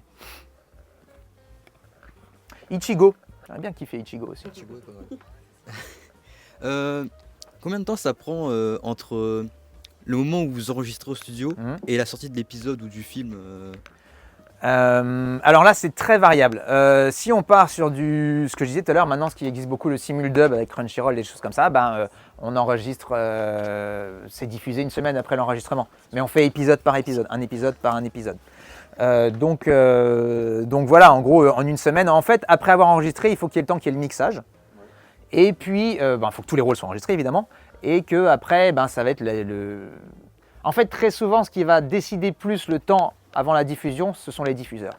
C'est-à-dire que La Quête de 100 ans, par exemple, la version française, la première partie, on avait déjà doublé 16 épisodes en octobre, et parce qu'ils voulaient faire une sortie à un moment un peu marquant en début d'année, ils ont attendu janvier pour diffuser. À l'époque où on doublait aussi les Fairy Tail, souvent on les doublait par tranche de 24, c'est-à-dire qu'on attendait qu'il y ait 24 épisodes au Japon qui aient été diffusés, parce que c'était un épisode par semaine. On les doublait tous d'un coup, en une journée très souvent d'ailleurs. Moi je le doublais une journée. Et très souvent ils le diffusaient peut-être des fois 6 mois plus tard, parce qu'ils attendaient que ce soit la rentrée ou des trucs comme ça. Donc très souvent le temps va dépendre plus des diffuseurs. Au cinéma, maintenant c'est un peu plus ce que j'appelle au cul du camion, c'est on va dire que parfois tu vas doubler un mois avant. Pour les grands films, très souvent ça va être doublé un mois et un mois après ça va être sorti en VF, parfois moins, parfois plus. Les créations, il y a un autre truc que j'aime beaucoup qui s'appelle ce qu'on appelle les créations vocales. C'est où quand ce sont des dessins animés français, où on va pas les doubler avec la bande rythmo, mais c'est nous qui allons, il y a le réalisateur du dessin animé, et puis nous on a une feuille, et puis il va nous dire voilà, tu me proposes 2-3 façons de faire chaque phrase, et tu les fais selon ces indications et le dessin va être fait sur ta voix. Et donc là, entre le moment où tu enregistres et le moment où après le dessin animé sort, il peut y avoir 2-3 ans parce qu'il faut qu'il y ait tous les dessins qui soient faits par-dessus. Donc voilà, c'est variable. Ouais. Non, je poserai la question après. Moi, du coup, c'est une question aussi sur l'évolution des conditions du travail depuis que vous avez commencé, puisque j'avais entendu parler avant, il y avait plusieurs comédiens dans une même pièce et du coup, ils se donnaient les répliques. Et puis, petit à petit, avec l'apogée de Netflix, etc., de plus en plus, c'est seul face à l'écran parce que c'est des bandes sonores séparées, etc. Et du coup, c'est plus compliqué parce que il y a plus les autres pour donner la réplique, etc. Du coup, je voulais savoir ce qu'il en était justement des conditions globales. Ouais. Alors, effectivement, déjà, moi, quand je suis arrivé en 2006, ça avait déjà bien changé. Ça avait rien à voir, par exemple, dans les années 90, pour tous les Dragon Ball, les Chevaliers du Zodiac. Eux, ils étaient une dizaine en plateau. Et puis, ils déroulaient l'épisode et puis ils enregistraient comme ça au fur et à mesure. Ils se répartissaient les rôles et ils enregistraient. C'est pour ça, des fois, que les rôles sont un peu les mêmes. Et des fois, les voix changent parce que on leur a donné un programme, un truc, et on leur a dit voilà, il faut que ce soit prêt dans une semaine, démerdez-vous. Ils se démerdaient. Maintenant, en 2006, quand je suis arrivé, les animés, c'était déjà plus souvent tout seul. En fait, des animés, de toute façon, c'est simple. Plus il y a de l'argent, plus il y a du temps, et plus on peut faire venir 2-3 comédiens ensemble en même temps. Moins il y a de l'argent, moins on peut, parce que on peut pas se permettre de prendre trop de temps pour un personnage, parce que quand on va être 2 en studio, on va mettre plus de temps que si on est 1. Et aussi parce que, comme maintenant, comme je le disais, pour bien vivre du doublage, on est obligé d'être sur plein de projets différents. Et on peut, au niveau des emplois du temps de chacun, c'est compliqué d'avoir forcément les gens ensemble en même temps. Donc voilà, donc déjà en 2006, c'était les animés très souvent tout seul. Moi, Fairy Tail, j'ai dû l'enregistrer dans les 20 premiers, j'ai dû les enregistrer avec Happy, peut-être un peu plus, avec celle qui doublait Happy, Fanny Block, parce qu'ils voulaient nous voir ensemble, on était tout le temps ensemble, donc le DA disait que c'était plus sympa. Allez, peut-être les 30 premiers épisodes, et puis après, je les ai toujours enregistrés tout seul. J'ai fait les 300 autres épisodes tout seul. Parce que pas de temps, parce qu'il faut qu'on soit efficace, parce qu'il faut aller vite. Sur les séries et les films, où on a un peu plus de temps, plus de budget, on peut... alors, pendant le Covid, impossible. C'était impossible d'être à plusieurs personnages, c'était à chaque fois comédien par comédien. Après le Covid, on a réouvert un petit peu. Mais certains ont gardé cette habitude de faire venir comédien par comédien parce que c'était plus simple pour faire leur planning pour les venues de chaque comédien. Pour les DA, c'était plus simple de convoquer les comédiens. Genre toi tu viens 2 heures, toi tu viens 2 heures, toi tu viens 2 heures, plutôt que d'essayer de trouver un moyen de se débrouiller pour avoir des scènes ensemble, des machins, des trucs. Certains DA ont continué à garder ça et c'est bien parce que c'est mieux, effectivement, on peut jouer ensemble. Et donc sur certaines séries et certains films, on peut encore... parfois on peut être à 2 voire à 3 au micro et on va enregistrer la scène ensemble et effectivement c'est plus agréable parce que il va y avoir un vrai échange. Alors sur les grands films, effectivement maintenant on va pouvoir enregistrer la scène ou en tout cas répéter un peu faire la scène une fois tout seul, enfin avec la personne, mais très souvent on va quand même enregistrer seul parce que comme tu le dis maintenant pour les effets 5.1, les machins, les trucs, ils vont vouloir dissocier vraiment les différentes pistes sonores, donc une piste par comédien. Et donc même si on est ensemble sur le plateau, on va peut-être enregistrer au micro tout seul pour le moment où on enregistre la scène. Mais sur les séries où c'est moins exigeant, on peut se retrouver à plusieurs et c'est vraiment chouette et c'est vrai que ça fait le tac au tac. Et puis surtout, tu entends la façon de parler de l'autre et tu réagis plus quand on est tout seul. Et on doit imaginer comment joue l'autre et ce qu'il nous dit pour pouvoir nous rejouer derrière et relancer, quoi. Alors que quelque part, quand on est acteur, c'est du tac au tac. Sur scène, ça va être du tac au tac. Si on te propose un truc, tu vas jouer différemment que si on te proposait autre chose. Mais c'est partie du taf et c'est ce qu'on apprend à faire quand on fait du doublage. Ouais.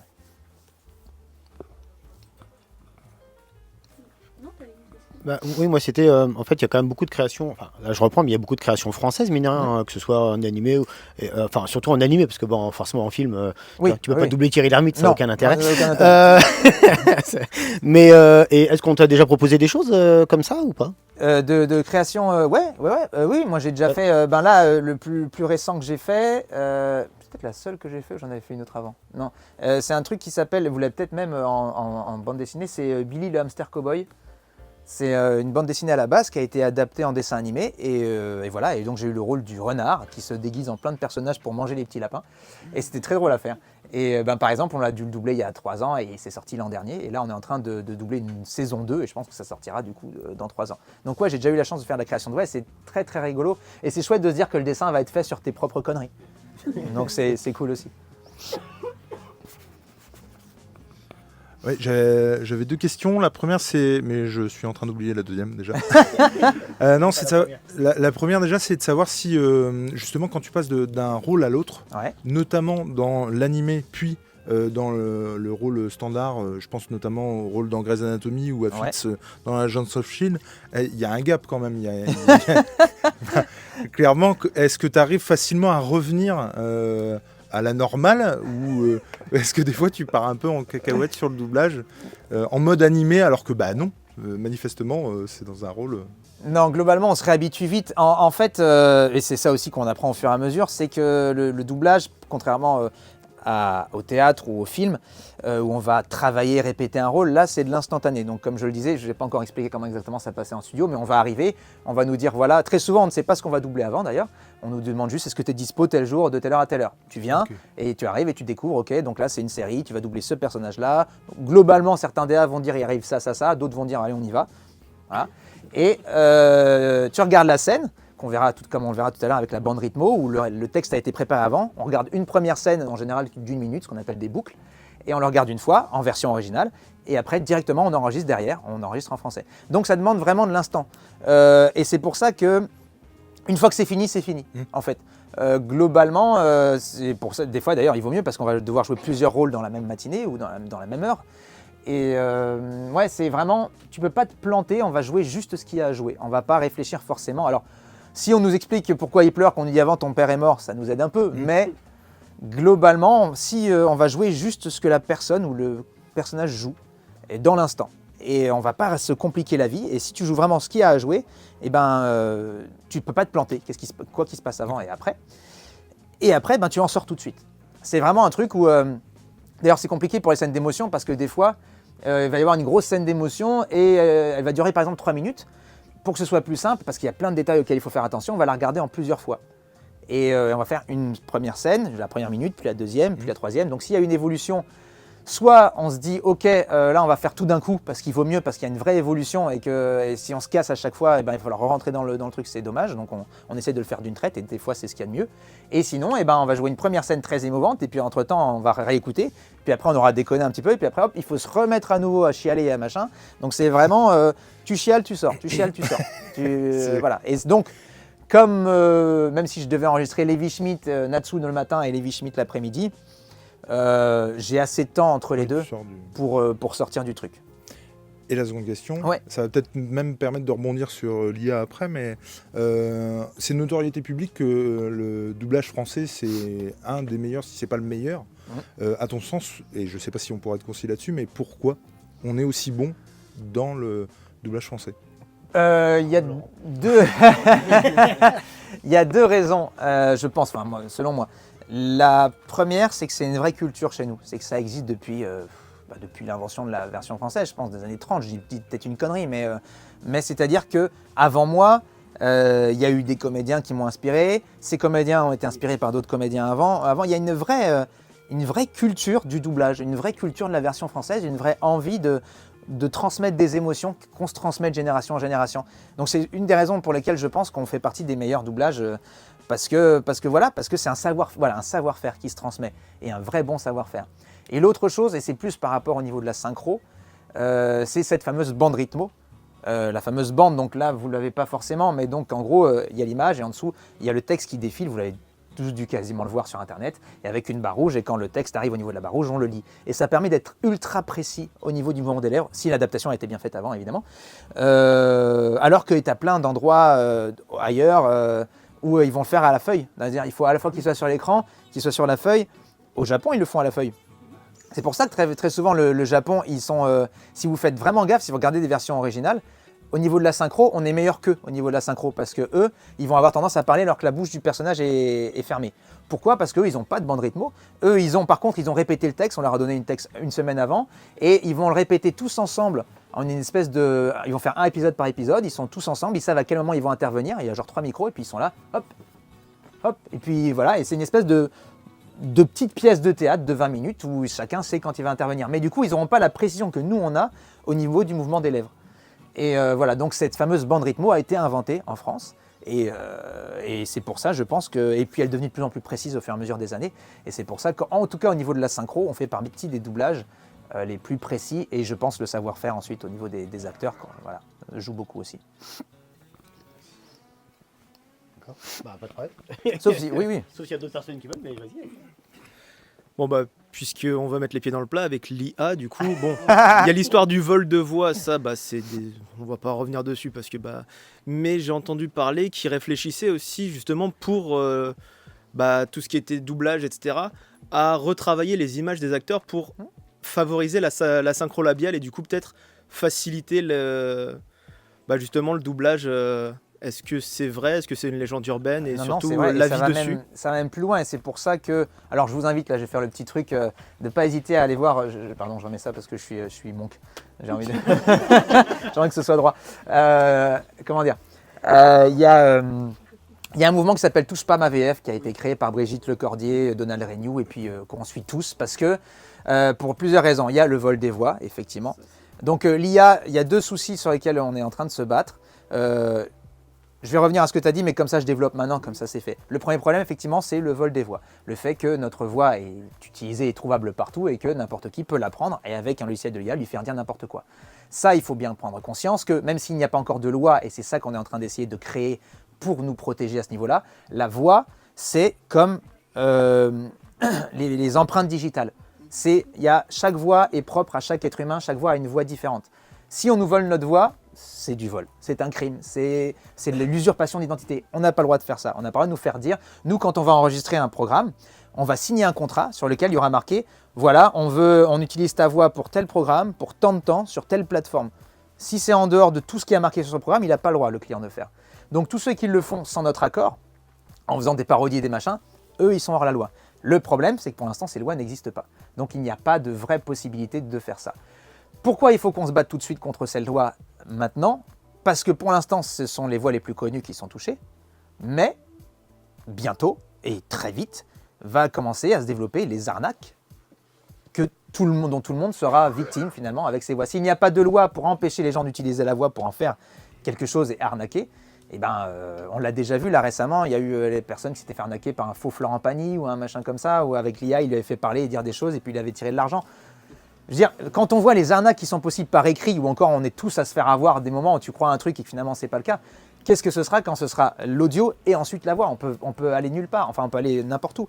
Donc c'est pour ça que pour l'instant nous on est la première barrière de défense contre l'IA. Alors attention, on n'est pas contre l'IA, on ne peut pas être contre l'IA. L'IA c'est la progression technologique, c'est comme Internet à l'époque, c'est Internet quand c'est arrivé, les gens ils disaient « Ah mon Dieu, mais qu'est-ce que ça va devenir ?» et tout le monde était en panique.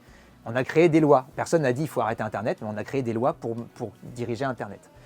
Là c'est pareil, l'IA, c'est bien, mais il faut que ce soit contrôlé. Et il ne faut pas que, alors c'est autre chose après, que ça prenne le pas sur l'artistique. Mais ça, c'est encore un autre débat. Mais voilà, donc l'IA, par rapport à la protection de chaque personne, c'est de l'usurpation d'identité. Donc si vous trouvez des vidéos de gens qui font des parodies en disant « Hey, j'ai fait ça grâce à l'IA », surtout ne pas partager, ne pas liker et signaler. Alors le problème, c'est que moi, quand j'essaie d'en signaler, souvent, ils ne proposent pas la bonne chose pour signaler, tu ne peux pas vraiment, mais bon, il faut trouver un moyen de signaler quand même, parce que ces gens-là sont hors la loi. Et s'il y avait des lois, eh ben, ils prendraient cher, normalement. Donc voilà, ça, ils n'ont pas le droit. Donc ça, c'est la première chose contre laquelle on se bat, où on essaye de faire comprendre aux ministres, notamment de la culture, qu'il faut essayer de trouver des lois. Il commence à y avoir des démarches qui se font au niveau européen, parce qu'il n'y a pas que les Français. Les versions, il y en a dans tous les pays. Donc tous les comédiens qui font des versions pour chaque pays vont être touchés par ce problème-là. Donc ça, c'est le problème de la défense de la voix. L'autre problème, et celui-là, c'est plus le doublage en lui-même, donc le côté artistique qui va être touché, et c'est ce que tu as dit, c'est que maintenant, c'est déjà faisable, et ça ne peut être que mieux après, on peut très bien, avec le film avec, par exemple, je dis une bêtise, Robert De Niro, juste prendre ce film, et puis avec l'IA, le faire parler dans toutes les langues, en adaptant juste son mouvement des lèvres. C'est faisable. C'est pas encore top, mais c'est faisable. Et donc, vu comment on voit que l'IA progresse, voilà, donc c'est contre ça qu'on se bat, c'est contre le fait de, quelque part, parce que les clients, les Netflix, les Universal, les machins, je dis des bêtises, entre payer par exemple, et encore, là je vais revenir là-dessus, mais dire à De Niro, voilà, tiens, on te donne, allez, même 500 000 balles. 500 000 balles, tu nous donnes ta voix et on la décline dans toutes les langues, dans tous les pays. Et entre payer 500 000 balles et peut-être, je dis des bêtises, 10 millions pour avoir une version française pour chaque pays, bah, ils vont payer les 500 000, ils ne vont pas s'emmerder. Et donc chaque pays, il l'aura dans l'os et il n'y aura plus de version pour chaque pays. Il n'y aura pas de comédiens qui vont doubler version. Donc ça, c'est le gros truc qui est compliqué parce que nous, en plus, on ne peut pas se défendre parce qu'on ne peut pas empêcher les Américains de vendre leur voix ou les Japonais ou les Coréens, enfin les extérieurs, on ne peut pas agir sur eux. On ne peut rien faire. On peut juste trouver des lois en France pour obliger, et c'est ce qu'on essaye de faire aussi, de faire comprendre, toujours pareil, au ministère de la Culture, que le doublage, c'est une industrie, c'est une économie qui réunit 18 000 personnes environ quand même, si on compte les comédiens, les adaptateurs, les directeurs de prod, les directeurs artistiques, tous les ingénieurs du son. Tout ça, c'est une vraie économie et aussi, je le disais, une vraie culture.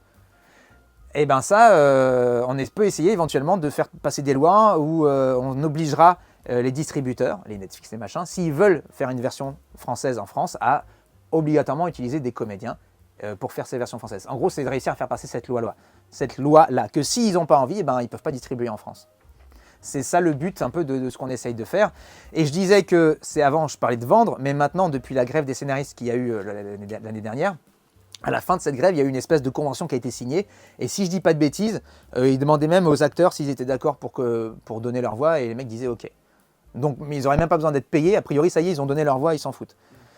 Maintenant, on le voit, il y a des témoignages, il y a de plus en plus d'acteurs qui reviennent dessus, genre Robert Downey Jr. récemment, et qui disent non, l'artistique, l'IA ne doit pas remplacer l'artistique. Et voilà. Donc, il commence là, depuis quelques jours, j'ai l'impression, depuis quelques semaines, à y avoir une espèce de retournement de situation un peu contre l'IA. On commence à voir un peu tous les défauts que ça a, de l'exploitation des gens, aussi d'un point de vue écologique. C'est une bombe écologique incroyable, l'IA. Je ne sais plus qui, j'avais vu un reportage, il disait que quand on utilise ChatGPT une fois par jour ou 2-3 fois par jour, pendant un an, et ben ça va avoir la consommation enfin un truc incroyable au niveau écologique parce que tous ces data centers, et ben il faut les refroidir, les machins, les trucs, donc les alimenter. Voilà, donc voilà, l'IA c'est dangereux. Donc ce qu'on essaie de faire passer, c'est de trouver des lois pour réussir à limiter ça au maximum. Et la dernière chose que je vais aborder, c'est le point de vue artistique, j'en parlais donc. C'est vrai que l'IA, moi, pourquoi je suis aujourd'hui ici, pourquoi j'ai fait ce métier-là, c'est parce qu'avant moi, il y a eu plein de dessins animés, de séries, de films que j'ai vus quand j'étais petit, et même plus tard et aujourd'hui, et qui m'ont créé des vraies émotions, qui m'ont fait pleurer, Et c'est parce que j'ai eu ça que j'ai eu envie de faire ce métier. Et c'est parce que j'ai reçu ces émotions. L'IA, c'est un ordinateur. C'est pas magique, hein, l'IA, c'est juste un ordinateur poussé aux extrêmes. Donc, par contre, un ordinateur, il fera ce qu'on va lui demander de faire. Mais il n'aura pas la création humaine, il n'aura pas l'énergie humaine, il n'aura pas l'âme, en fait.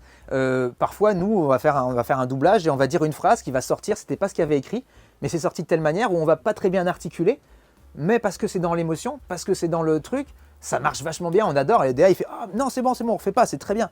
C'est un truc humain, c'est sorti comme ça. Avec l'IA, ce sera tout bien net, tout plat.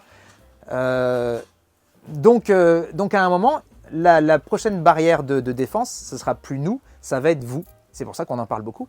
C'est que ça va être à vous d'avoir une certaine exigence et de demander, moi je veux une VF, mais qui me crée des émotions. Je veux sortir d'un film, une série, avoir chialé et dire ah, putain, le comédien qui a fait la VF, mais waouh, okay, il m'a déchiré la tronche. Voilà, c'est ça que. Par contre, si on arrive en disant bon, c'est bon, j'ai eu ma VF, ouais, ça fait un peu ordinateur, mais c'est bon, j'ai compris. Là, on est mort. Voilà, donc ça va être ça aussi. Et j'avais une dernière chose à dire au niveau de l'artistique et de l'IA, mais ça ne me vient plus. Mais voilà, tout ça pour dire qu'il y a un moment, notre métier est en danger, c'est pour ça que j'ai dit que ça va être de plus en plus compliqué, que je ne sais pas du tout de quoi sera fait le doublage demain. Même pour nous, déjà, actuellement, on est en panique. Alors pour les nouvelles générations qui arrivent, après moi j'ai tendance à être positif, optimiste. J'ai tendance à croire que à un moment, il va y avoir une espèce de petite révolte et qu'on ne va pas vouloir forcément se faire envahir par ça, qu'il va y avoir une volonté d'aller plus vers de la qualité, que les dirigeants vont se bouger un petit peu, que des choses comme ça. Je ne sais pas, mais moi, c'est mon côté optimiste. Mais ce n'est pas parce que je suis optimiste que ça veut dire qu'il n'y a que le futur qui pourra nous dire ce que va devenir l'IA. Et ce que va devenir le doublage. Voilà, ça c'était pour plomber bien l'ambiance. Quelqu'un d'autre a dû... c'est ça. Bah non, mais c'est vrai que c'est de toute façon un sujet hyper important et pour autant il faut en parler et comme tu dis il faut légiférer sur le truc. Bah il faut légiférer, il faut faire prendre conscience aux gens que ces VF que vous aimez tant, et voilà, un jour, peut-être qu'elles y seront plus si vous vous laissez faire. Donc, il faut réagir. Le public, à un moment, aura toujours le dernier mot. On l'a vu, il y a plein de VF, de machins qui ont changé, des voix qui ont changé, parce que le public disait « moi, je veux telle voix, moi, je veux ça, moi, je veux ça ». Ce qu'on fait, nous, même les clients, même les distributeurs, à un moment, c'est pour le public. Si le public se révolte, les distributeurs, ils vont fermer leur gueule. Mais il faut que le public dise quelque chose. Et c'est ça qui est plus difficile. Parce que là, il y a déjà eu, je crois, sur un dessin animé Little Pony. Ouais, il y avait eu des essais, ouais. Mais là encore, ça va, c'est du dessin animé, ça passe, mais c'était un peu moche. Mais là, récemment, nous, on a un ami comédien qui a essayé les logiciels d'IA qu'il a pu trouver, c'est très drôle. Il a joué, lui, les trucs en anglais, avec des émotions, avec beaucoup de respiration et de machin. Et il a mis tout de suite l'extrait qu'il a fait avec de l'IA, où il a mis 1 heure pour 3 minutes à le faire. Et ça ressemble à rien. L'IA, elle est paumée. Elle ne sait pas à quel moment il y a les respirations, elle ne sait pas à quel moment elle doit parler, c'est pas juste, c'est pas... Donc pour l'instant, c'est encore mais alors, lui, c'est un logiciel qu'il a trouvé. Dire quand tu as plus d'argent, que tu as des logiciels plus perfectionnés, il peut peut-être arriver à mieux. Mais après, vous avez pour vous que c'est la grosse plantade aussi. Hein. Je ne sais pas si tu as vu la bande-annonce avec Alain Dorval. Oui, de Dorval. C'est la meilleure pub pour le VF. Complètement. Parce que vraiment, c'était pourri, quoi. Il n'y a rien, tu reconnais à peine la voix, et quand tu reconnais la voix, tu te rends compte que c'est mal joué, que c'est pas vivant, que c'est... Et ouais, l'autre chose aussi que je pense, moi, là, j'y ai pensé récemment, c'est la barrière de la langue. C'est-à-dire que même s'ils prennent, par exemple, j'en parlais du coréen, si tu prends un coréen et que tout d'un coup tu les fais parler en français avec sa voix, alors oui, il faut savoir que ce ne sera pas une voix d'ordinateur que vous entendrez quand ils vont faire ce truc, ce sera la vraie voix de l'acteur original. Donc c'est pour ça, on se dit c'est fou, on peut avoir l'original avec sa voix à lui en français. Donc c'est incroyable. Mais là, les Coréens, ils vont se faire battre à un moment parce que tu ne peux pas mettre des textes français sur des trucs comme ça. L'ordinateur, il ne pourra pas faire ça, il n'y arrivera pas. Il y a un moment, il y a une façon culturelle de jouer qui est tellement différente que si tu utilises les mêmes textes, des textes différents avec les mêmes intonations, si ça reste occidental, c'est faisable. Américains, français, ils peuvent s'en sortir. Mais japonais, coréen vers du français, ça va être dégueulasse. Vraiment, je pense, ça ressemblera à rien et ce ne sera pas vivant. Après, ça progresse. Donc c'est pour ça qu'il faut dès maintenant mettre une barrière avant que ce soit trop bien. Récemment, j'ai assisté à un reportage où Adeline Chetaille était invitée. Donc Adeline Chetaille, comédienne de doublage de Ellie dans The Last of Us, Jinx dans Arcane, tout ça, où elle racontait que récemment, une boîte l'a contactée par rapport à l'un de ses personnages. Ah oui, j'ai vu ça, ouais. Et lui a dit, on va pas te déranger pour que tu reviennes doubler certains passages. Donc, on t'explique ce qu'on va faire, il n'y a pas de souci. On va doubler ta voix avec de l'IA, on va te remplacer avec de l'IA, mais tu seras payé, il n'y a aucun problème. Et elle a dit non. Elle a dit non, je vais venir faire mon travail parce que je ne veux pas voir quelque part quelque chose qui ne vient pas de moi avec ma voix, sans émotion, je ne veux pas. Je comprends. Il y a ça, et puis ça veut dire que si tu commences à dire oui, c'est là où ça va s'emballer. Donc c'est pour ça qu'il faut dire non dès le départ. Mais il y en a certains qui pensent que peut-être que ça va évoluer dans le sens où, par exemple, les clients vont dire on va enregistrer une saison avec ta voix, tu vas l'enregistrer complètement. Puis après, on va te payer et avec tout ce qu'on a enregistré, on aura suffisamment de matos pour doubler les saisons suivantes. Et tu n'auras plus besoin de venir, mais juste on va te payer ta voix au départ. Jusqu'à ce qu'on n'aura plus besoin de te payer et qu'on ne te payera plus, quoi. Oui, exactement. C'est ça. Mais c'est surtout que nous, en fait, pour 80% des comédiens du milieu, parce qu'il y en a qui sont là vraiment que pour l'argent, on n'a pas envie. Moi, ce métier, c'est ma passion, c'est ce que j'aime. Si je ne peux plus doubler, je ne sais même pas ce que je vais faire. Enfin, ce que je veux dire, c'est que moi, j'ai pas envie. Alors, si dans un an, le doublage est en train de mourir et qu'on me dit, tiens, on te paye 100 000 balles et puis on achète ta voix pour tous les trucs, peut-être que je vais réfléchir, je sais pas. Mais même là, je pense pas, parce que je sais pas, j'ai pas envie. Enfin, j'ai même pas envie de penser à ça, parce que pour moi, mon métier, c'est à la base... À l'époque, quand j'ai commencé à démarcher en 2006, j'aurais payé pour faire ce que je faisais là. Et maintenant, je suis payé pour. Mais c'est pour dire que c'est vraiment une passion et que pour moi, c'est pas le but de... Je peux gagner de l'argent, tant mieux si je peux en vivre, mais c'est pas le but. L'argent, je m'en fous un peu. Voilà. Tu peux toujours faire des trainings si tu veux payer. Exactement. Devenir prof, ouais.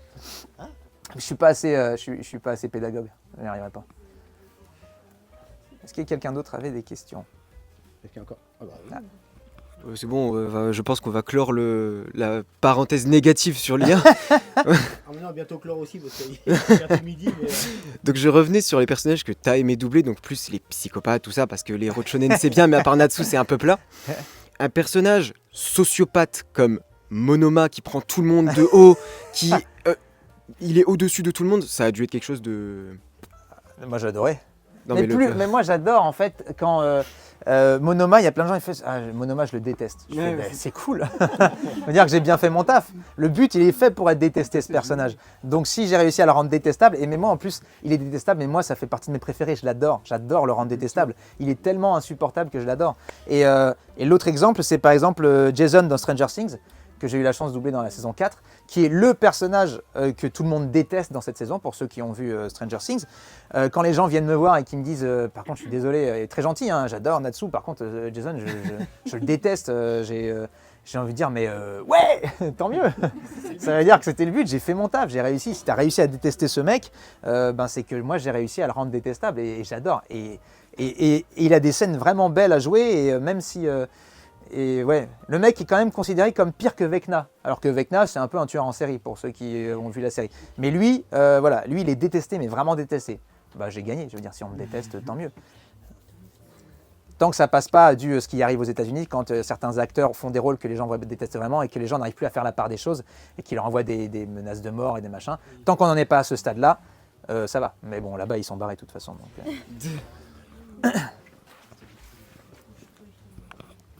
Juste une question, j'ai pas regardé Stranger Things, mais t'as dit que tu l'as doublé du coup dans la saison 4. Oui. Est-ce qu'il est dans la saison d'avant et c'est pas toi qui le double? Non, c'est parce qu'il est arrivé dans la saison 4. Il est arrivé dans la saison 4, ok. Ouais. C'est celui qui porte cette veste. C'est pour ça que je la porte. Et ouais, du coup, petite question par rapport à ça. Si jamais, parce que t'avais dit du coup sur les rôles pas très connus, ça arrive que du coup ça change de doubleur pour le même rôle. Ouais. Est-ce que toi ça t'est arrivé de du coup reprendre un rôle qui a été doublé avant par quelqu'un d'autre, et comment tu gères quand c'est comme ça? Est-ce que tu essaies de t'adapter par rapport à par rapport au travail que le doubleur faisait ou pas? Ou est-ce que tu fais à ta sauce? Je suis en train de réfléchir, je crois pas que ça me soit arrivé. Là, il y a plusieurs écoles. Soit le DA va te dire, ou le client veut que ce soit la même chose et il va te reprendre justement, tu vas être choisi parce que tu es un peu ce qu'on appelle dans le milieu un voice match, c'est-à-dire que ta voix est proche du comédien qui doublait à l'époque. Par exemple, dans l'Attaque des Titans, ça ne me concerne pas, hein. Faut que j'arrête de taper dans le micro. Dans l'Attaque des Titans, la voix de... pas Eren, le deuxième Armin, pour ceux qui ont vraiment fait gaffe, la voix a changé entre la saison 2, 3 ou je sais pas. C'est tout simplement que Adrien Solis, qui le doublait à la base, a voulu arrêter pour les raisons qui lui sont propres. Et Victor Niver, qui faisait partie d'Eritech, qui arrivait plutôt à bien reproduire sa voix, on lui a demandé de reprendre le rôle et il a repris le rôle derrière. Là, pour le coup, il a fait quelque part du copier-coller parce que c'est ce qu'on lui demandait. Mais il peut arriver parfois, si ta voix, tu ne peux pas reprendre exactement la même chose. Enfin, tu peux essayer, si on te le demande, tu peux essayer de le faire. Et sinon, tu le fais avec ta façon de faire et ça va changer un petit peu. Mais vraiment, si le DA a bien fait son taf avant, il va vraiment te prendre en fonction de ce que tu dégages parce que tu ressembles au niveau de la voix vocalement à celui d'avant.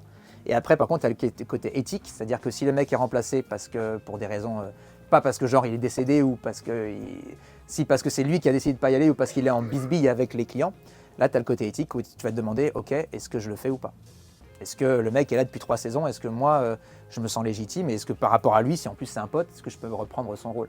Donc dans ces cas-là, chacun est différent. Tu vas peut-être éventuellement l'appeler et lui dire je suis désolé, on me propose de reprendre le rôle et ça ne te dérange pas, j'espère. Certains en auront rien à faire, mais voilà, ça dépend de chacun. Il reste une dernière question. Si quelqu'un a encore une dernière question. Ah mince, 2 questions. Damned. Bon. Ouais, c'est ça. Il y a 2 questions encore. Ouais. Voilà. Vas-y. Alors du coup j'ai une question parce que j'ai vu que vous doublez une personne, voilà. Mais est-ce que ça arrive que des fois on peut pas être disponible ou on est malade, la personne qu'on a habituellement l'habitude, je sais pas, de doubler, on peut choisir une autre personne? Est-ce que ça dérange en fait Alors, les clients, ils font ce qu'ils veulent. C'est eux qui ont l'argent. C'est-à-dire que s'ils ont envie de changer une voix, ils la changent. Le public, sauf si vraiment après ça réagit, mais le public en général il va s'adapter, donc ils le feront. Mais c'est une question très intéressante ce que tu dis et qui permet de dire un truc très important dans ce métier, parce que c'est tout ce que vous voyez. Là, je vais aborder le côté un peu moins moins beau, c'est-à-dire que tout ce que vous voyez, comme vous nous voyez rigoler, déconner au niveau des rythmos, des machins, on s'amuse, effectivement quand on est en studio c'est l'éclate. Mais tout l'aspect de la vie en dehors est un aspect très compliqué. C'est-à-dire qu'il n'y a aucune sécurité de l'emploi, on ne sait pas de quoi va être fait le lendemain, c'est beaucoup de sacrifices. Moi je n'ai pas pris de vacances de plus de 10 jours depuis 16 ans, non depuis plus, parce que j'avais peur que si je partais en vacances, on m'appelle et que je ne sois pas disponible et qu'on prenne quelqu'un d'autre. Voilà. Et aussi par rapport à la maladie, du coup, tu n'as pas le droit d'être malade, en gros, globalement. C'est ça. C'est-à-dire que, alors, si tu es vraiment malade, si tu es à 40 degrés et que tu ne peux pas te déplacer, on va essayer de trouver une solution. Soit tu appelles le DA et le DA va dire « Ok, j'ai une autre journée éventuellement, on va essayer de te faire un peu à ce moment-là. » On trouve des moyens de s'arranger. Mais si s'ils n'ont pas envie de faire d'efforts, tu es malade, tant pis pour ta gueule et on prend quelqu'un d'autre. C'est un métier où on peut être remplacé en 2 secondes parce qu'on est malade pour n'importe quoi. Et au théâtre, c'est pareil. Quand tu as 300 personnes qui viennent te voir jouer, si tu as la grippe, tu vas jouer quand même parce que 300 personnes qui ont payé, tu n'annules pas une représentation. Donc tu vas jouer avec la grippe. Moi, j'ai joué avec l'appendicite. Je ne le savais pas, hein, mais j'avais l'appendicite. Et donc j'étais sur scène, j'étais comme ça, j'essayais de ne pas montrer que je l'avais, mais je l'avais. On n'a pas le droit d'être malade. Si on a une extinction de voix, on va utiliser tous les remèdes possibles pour essayer de la faire passer le plus vite possible. Mais parfois, on va devoir enregistrer et peut-être que vous entendrez, la voix sera un peu différente, elle sera un petit peu cassée. Moi, mon exemple, c'est dans My Hero Academia, parmi les derniers épisodes de Dabi, juste après la danse macabre où il a révélé tout ce qu'il avait à révéler, où il prend en otage Shoto. Moi, c'était un moment où j'avais sorti d'une extinction de voix. Et si vous écoutez bien, tu réécouteras. Tu as vu que la voix est un petit peu cassée plus et que j'arrive pas à aller dans les aigus et les machins. Là, j'avais une extinction de voix, j'en sortais, on a fait ce qu'on a pu. En plus, en VO, c'était le moment où il faisait des rires, des trucs vraiment ultra aigus de ouf. Et moi, je faisais des du coup, ça marchait pas, donc on va faire un rire un peu différent. Tant pis, ce sera pas ce qu'il a fait, on va trouver autre chose. On contourne, on trouve des solutions. On trouve toujours des solutions, quoi qu'il arrive. Ouais. Depuis le début de ta carrière, j'imagine que tu as vu l'évolution. Est-ce qu'il y a des choses que tu regrettes ou que tu regrettes depuis le début? Dans ce que j'ai fait, dans la façon dont on le fait. Ou tu prends tout comme de l'apprentissage, parce qu'au début, j'imagine que t'étais pas... Enfin, non. Non, mais oui, non, j'étais pas aussi bien. Ah, ok, oui. Par rapport à des choses que j'ai fait au début qui ne sont pas forcément... oui, d'accord, je vois ce que tu veux dire. Oui, complètement. Moi, quand je réécoute les premiers épisodes de Fairy Tail, alors ça fait quand même déjà 5 ans environ que je faisais du doublage, donc j'avais quand même une certaine expérience, mais je sens, quand je les réécoute, une naïveté, ce qui marche, hein, mais parfois des imperfections que j'aurais fait différemment, ou que maintenant je m'en rends compte et je me dis si je le faisais aujourd'hui, je ne le ferais pas comme ça. Je sais que maintenant j'ai une expérience que je n'avais pas à l'époque et je le sens. Quand j'enregistre, quand je me réécoute ensuite, je vois vraiment la différence et l'évolution en 15 ans dans n'importe quel métier. Même si tu prends plus de cours, à partir du moment où tu pratiques, tu progresses. Et donc je vois la vraie progression. Donc ouais. Alors par contre je regrette rien. C'est-à-dire que quand je vois Fairy Tail, je me dis ah putain c'est cool, ça marche quand même. Mais je ne peux pas m'empêcher d'être un peu critique sur ce que j'ai fait, de me dire ouais là peut-être que j'aurais pu le faire différemment, là machin, tout ça. Mais ça après c'est mon regard, c'est mon regard extérieur. Mais je regrette absolument rien. Je regrette rien de ce que j'ai fait. En fonction du restaurant, mais normalement à partir de 14h, en fait, Arnaud sera là pour dédicacer des albums. Donc il ne faut pas hésiter à venir avec vos livres et puis il les dédicacera à ce moment-là. Et bien sûr, juste après les dédicaces, donc ça dépend s'il y a 1 heure de dédicace, 1h30, on démarrera les capsules. Et donc pareil, on vous attend tous avec plaisir pour vous amuser. Moi en tout cas ça m'a donné envie d'en faire alors que je suis... Donc s'il y a de la place j'en ferai sûrement une, rien que pour que ma fille me dise c'est une catastrophe, voilà. Et mon fils s'en fout donc c'est pas grave. Ouais, ma fille elle se fout de ma tronche. Et voilà, donc faut vraiment pas hésiter à revenir tout à l'heure. Sur la page Insta du coup. Non, je sais pas. Alors, je sais qu'elle est méchante. J'ai la lourde tâche, on m'a dit, il faut que j'attribue des petits cadeaux en fonction des questions. Alors, il y avait... A few moments later. Voilà, donc je vous remercie en tout cas vraiment à tous d'être venus. Vous êtes nombreux, c'est cool. N'hésitez pas à revenir cet après-midi pour le doublage. Voilà. Et les dédicaces aussi, si vous voulez. Et le doublage, vraiment avec grand plaisir. Et encore merci à tous. Et encore merci Arnaud. Mais de rien, avec plaisir. J'espère avoir répondu à un maximum de questions. Oh, ouais. Super. Bon, très bien. Merci bien. Merci beaucoup. Il y avait du monde, hein.